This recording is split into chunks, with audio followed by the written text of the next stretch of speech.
G'day folks, Chris Jansen, Clinton Barker, proudly from eXp Realty, and we're coming to you with another behind the sold scene story here. Clinton, my good friend, a real honour to collaborate with you again on this sale at 7 Tyson Avenue in Salisbury Downs. Mate, we're going to ask you a few questions about what transpired with the sale here first, but before we do that, we'd like to get into the nuts and bolts of the numbers that influence the sold result here. So, mate, in total, we're on the market for 13 days. So we needed to get into that second week. We're going to talk a little bit about that. On realestate.com, the main platform and portal that we're all on, we had 3,288 total views, so buyer engagement views on realestate.com. From that, 24 inquiries from that portal and platform. But we actually had more video views on this one. I had 3,877 total video views, so good engagement. And of that, over 1,800 looked at the video for greater than 15 seconds. So good engagement. 13 offers received in total, mate. We're going to talk about the sold price in a moment. That's phenomenal. To get 13 offers on a property, that's market feedback right then and there in terms of getting the process right and the eventual sold price. Tell me, this one here, mate, what did the market like about the property most? I think it's just the location. Yep. You know, the general plan of the home, that it's got functionality, it's got a rumpus room. Yep. It's got the pool there, that's great for summer. And it's a case of, this is a perfect example about, you know, taking your time and doing offers a bit differently. Yeah, I mean, there's a quick sale and then there's the timely sale, right? So let's talk about the home itself. We're near Hollywood Plaza, so that's popular, obviously, walking distance to there. We're sort of in this pocket of Salisbury Downs, sort of just on Kings Road there. So location was popular, obviously, for convenience, schooling, public transport, everything's pretty much within walking distance, yeah. The home itself, 4-bed, 1 bath under the main roof, with a rumpus out the back. Was the rumpus self-contained? Did it have a kitchen, bathroom or anything like that? No, it was just one big area. It was one big area. It did have an air conditioning unit in there. Yep. And that's something perfect for an outdoor office or a teenage retreat or something. It's a versatile area that could be utilised for a whole range of different reasons. Absolutely. So we'll talk about the buyers that we met on this property, but obviously the big draw card was we had a generous block here. We're on a corner, so potential for future subdivision. Yes, it did have a pool, had the rumpus giving that 5th bedroom, teenage retreat, home office, studio option. 4 beds, 1 bath under the main roof, good size living space. Presentation feedback, how was that received with the market? Look, the presentation is an empty home. Yep. What do you do? Yep. It's a case of, I think, being honest, I think it'd probably been a bit better if it had been styled. Yep. But the situation just meant that, hey, we didn't have that option. Absolutely. We didn't have the resources available on the sale of this one to go down that path. Again, we tailor every sale, circumstances and timeframes, you know, to the seller's needs, absolutely. So let's talk about what did the market, what were they constructive about on this home? So what wasn't well received? I think a lot of people did come in expecting it to maybe be a little bit bigger. Yep. In room size. Absolutely.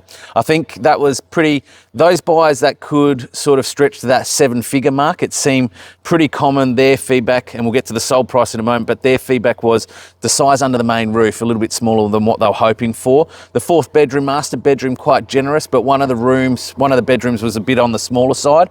A few of the buyers felt it was more a study than a real defined 4th bedroom as such. But everything else was pretty well received, wasn't it, in terms of location, rumpus, pool, entertaining. Tell us about the buyers. What were the buyer types that we met through this property? Well, it's a very multicultural area. Yep. But there seemed to be a standout in the people that did come through. Yep. It was more of your Middle Eastern people new to Australia. Yep. And they were searching for something, and they generally had a bigger home, or they wanted to be with family. Absolutely. So we had over 40 groups in this property over 2 weeks. So really good numbers, good inquiries, good numbers through. 13 offers, that took care of itself. Good migrant buyers. So were most of the buyers owner-occupant buyers, investors or developers? What would you give the mix ratio between the buyer types? That's the thing is, it was a fairly good mix. Yep. I'd probably say 40% were investors and developers. Yes.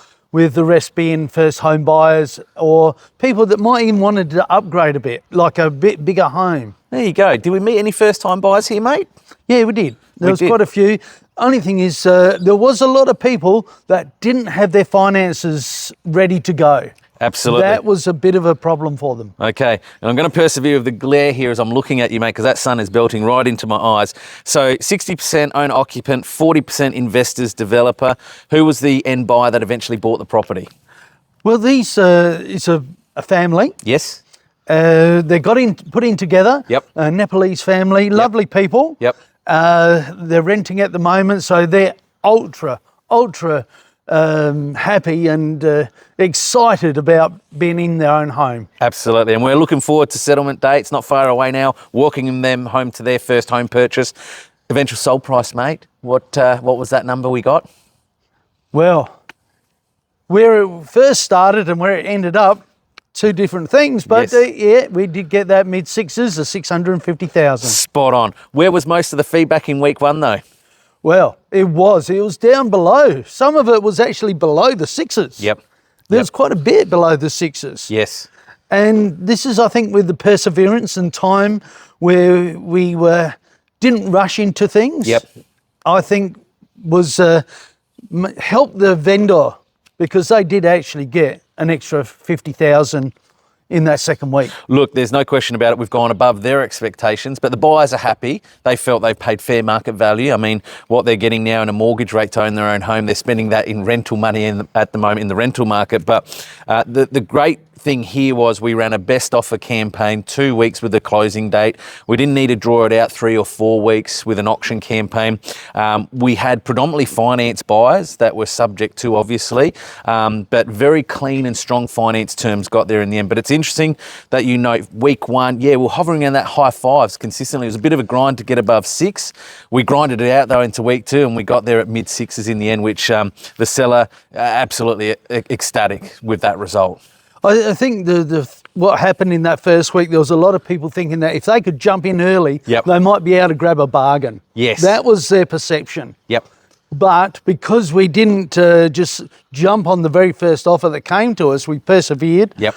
And and it was a little bit of a thing where we had to get back. We actually qualify buyers. We call the brokers, we call the bank managers. Yep. And that was a bit of a thing that took time too. And of course, that didn't actually get the same, how would you say, answers that the buyers actually told us they could do. Yeah. Yep. Really important due diligence, whether you're selling at auction unconditionally or whether you're selling via private treaty. The same due diligence process needs to be undertaken through any sale method in qualifying the buyers, their position, and we do that thoroughly. Is this buyer borrowing 95%? Is the next buyer borrowing 70%, 80%? Is there low mortgage insurance? It's a risk analysis, not just negotiating the best price. That's the number one priority. But That's it. Closely to that is making sure we've got the strongest deal that goes through to beginning to end so that we can put up this sold result. The sellers get to celebrate. We get to welcome the buyers into the new home and no one gets let down with that unfortunate knockback or decline 2-3 weeks into the process. So, mate, been an absolute honour to collaborate with you again on another listing. Folks, that's behind the sold scenes here at number 7 Tyson Avenue in Salisbury Downs. 650K, the eventual sold result. If you've got any selling plans in Salisbury Council, Playford Council, Tea Tree Gully Council, because, mate, I know at 650K, I had some people commenting on my social media and saying, unbelievable price. That's ridiculous, the prices in Australia and locally at the moment. But that's what's happening at the moment. 13 offers, 650K the sold result. That's the market value. And yep, purely demand. Absolutely. Supply versus demand. And it's your agent's ability to negotiate. That's one thing you should be asking your agents if you're getting them out. How can you demonstrate how you negotiate a sale? Most certainly. Vital points of differences is what you should be looking for before you appoint any agent. That's it, folks. Thanks for joining us on another Behind the Sold Scenes. And until the next sold story, we look forward to catching up with you on the next one. Or if you've got any sales aspirations, we're always just a call away. Our information is here. Thanks, folks.